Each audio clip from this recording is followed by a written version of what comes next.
Aujourd'hui, nous allons lire un verset dans l'évangile de Jean. Jean chapitre 14, verset 27. C'est Jésus qui nous donne une parole extraordinaire et qui nous dit « Je vous laisse la paix, je vous donne la paix, que votre cœur ne se trouble pas. » Parole extraordinaire, ça. Très souvent, quand une difficulté se présente dans notre vie spirituelle, la paix de notre cœur disparaît. La paix dans notre cœur disparaît. Et nous sommes tentés d'accuser Dieu. Pourquoi ? Pourquoi moi ? Pourquoi ça m'arrive ? Ou alors, on a une petite tendance à glisser vers la fameuse phrase « Mon Dieu, tu n'es plus là. Tu es parti ?» Évidemment, en réalité, c'est nous qui sommes en cause. Quand nous perdons la paix de Dieu dans notre cœur, c'est nous qui sommes en cause. Parce que notre cœur est partagé. Partagé entre quoi ? Partagé entre servir Dieu, donc le service de Dieu qui n'est pas forcément une action vis-à-vis des autres, mais ça peut être une action en nous, donc c'est servir Dieu, et le culte de nous-mêmes, notre individualité, ce que nous voulons. Il faut que nous ayons une attitude de confiance et d'abandon complet en Dieu. On le sait ça. Et notre cœur est partagé parce que justement, nous ne sommes pas dans ces cas-là, dans une totale confiance et un total abandon entre les mains de Dieu. Alors, la paix disparaît. La paix disparaît lorsque nous voulons usurper à notre profit l'autorité du Saint-Esprit.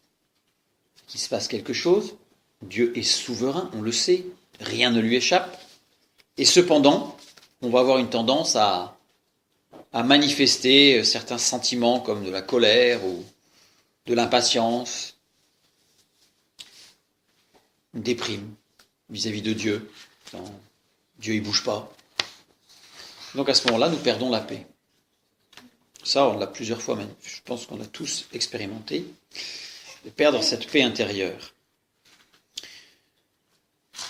Nous savons qu'à la conversion, au moment où on se convertit, on donne notre vie à Christ, on demande pardon pour nos péchés, nous faisons la paix avec Dieu.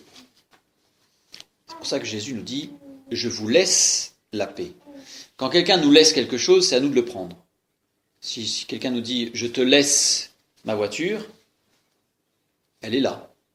Mais si je ne la prends pas, je ne ferai rien avec. Donc quand Jésus nous dit « Je vous laisse la paix », là c'est celui qui veut dit oui à Dieu. Celui qui ne veut pas dit non à Dieu. Et ça c'est la paix avec Dieu. Faire la paix avec Dieu. Parce que nous sommes ennemis de Dieu, tant que nous ne sommes pas revenus à Christ, pécheurs, voués à la désobéissance par essence. Et par contre, quand on a donné sa vie à Dieu, donc on a fait la paix avec Dieu, à chaque obéissance, nous recevons la paix de Dieu. Chaque obéissance, c'est-à-dire chaque fois, c'est ce que j'appelle la sanctification. La sanctification, parce que souvent quand on pense à obéissance, c'est faire ceci, ne pas faire cela. Vis-à-vis de l'extérieur, une action. Alors que Dieu nous demande un état, être à lui, total abandon. Et donc une obéissance, c'est abandonner une partie de soi. Dieu peut nous dire, voilà, aujourd'hui, je te demande de me laisser telle et telle chose de ta vie. Laisse-moi maître, laisse-moi conduire. Ça, c'est la sanctification. Et c'est pour ça que Jésus peut dire, je vous donne la paix. Quand quelqu'un nous le donne, d'ailleurs, le verbe en grec, c'est je dépose, c'est-à-dire je mets, je la place là. Elle est en toi, je te la mets, je la place en toi. Donc ça veut dire qu'on a ces deux aspects, la paix avec Dieu, à la conversion, et la paix de Dieu à l'obéissance, à chaque manifestation de notre amour pour Dieu dans la sanctification. Et c'est par la foi. C'est par la foi qu'on peut faire la paix avec Dieu. Et c'est par la sanctification que nous recevons la paix de Dieu. C'est bien deux choses différentes. Beaucoup ont fait la paix avec Dieu, mais non pas la paix de Dieu. Parce qu'ils refusent la sanctification et la marche avec Dieu. Cependant, ils ont fait la paix avec Dieu, mais ce n'est pas suffisant. Pour vivre pleinement la vie de l'esprit, ce n'est pas suffisant. Cette paix que Dieu donne est comme une, j'aime pas trop ce mot, mais une juste rémunération. C'est-à-dire que c'est quelque chose qui va avec la sanctification. Ce n'est pas forcément un dû, mais ça va avec. Et donc avec ce travail, entre guillemets, cette obéissance sur nous-mêmes, eh bien, nous recevons la juste rétribution, la paix de Dieu. Il n'y a en nous, par essence, ni simplicité, ni confiance en Dieu. Ça, ce n'est pas possible, naturellement. Parce que la simplicité et la confiance en Dieu ne sont engendrées que par le Saint-Esprit, et pas par notre volonté. C'est-à-dire qu'on peut vouloir s'approcher de Dieu, ça c'est clair. Mais c'est le Saint-Esprit qui mettra en nous la simplicité et la totale confiance en Dieu. Et c'est la foi dans la rédemption, donc c'est la paix avec Dieu, cette foi que Jésus-Christ est venu pour le pardon des péchés et pour nous ramener à Dieu. C'est dans la foi de cet acte que nous avons accès à la sanctification. Ça veut dire qu'on ne peut pas avoir la paix de Dieu sans avoir fait la paix avec Dieu. On ne peut pas chercher la sanctification si nous n'avons pas fait la paix avec Dieu, si nous n'avons pas accepté Jésus-Christ comme son sauveur. Ça, c'est pas possible. Il y a un sens, pas l'autre. Chaque fois que je cesse d'obéir, ou que je désobéis, je perds la paix de Dieu. Là, on va lire un passage en Philippiens chapitre 4, verset 7. Et la paix de Dieu qui surpasse toute intelligence gardera vos cœurs et vos pensées en Jésus-Christ. Voilà. Et la paix de Dieu gardera vos pensées en Jésus-Christ. Donc si je perds cette paix de Dieu, qu'est-ce qui se passe ?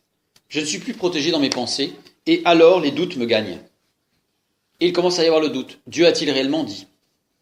Ou ne me suis-je pas trompé ? Des tas de choses. Et c'est dans la paix avec Dieu que je peux revenir à l'obéissance. Romains 5, 1. Étant donc justifiés par la foi, nous avons la paix avec Dieu par notre Seigneur Jésus-Christ. Et voilà, nous avons la paix avec Dieu par notre Seigneur Jésus-Christ, ce qui nous permet de revenir. Donc heureusement, Dieu est bon avec nous, Dieu est patient. Et à chaque fois que nous cessons d'obéir, nous perdons la paix de Dieu, mais nous avons cet accès, puisqu'il nous a laissé sa paix, Jésus-Christ, nous avons cet accès à la rédemption grâce à la paix avec Christ. Et du coup, quand je reviens à l'obéissance, les problèmes qui se posent à moi ou qui se posaient à moi et qui m'ont amené au doute, à la désobéissance, à la perte de la paix, eh bien ces problèmes ne concernent pas mes relations avec Dieu du coup. Ce sont des problèmes qui sont extérieurs à ma relation directe avec Dieu.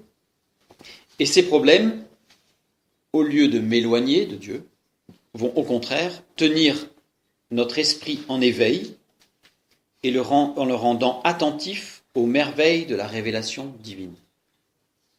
Ça change tout. C'est comme un volte-face. Tout ce qui surgit entre Dieu et moi vient d'une désobéissance. Tout ce qui vient rompre la paix de Dieu vient d'une de mes désobéissances.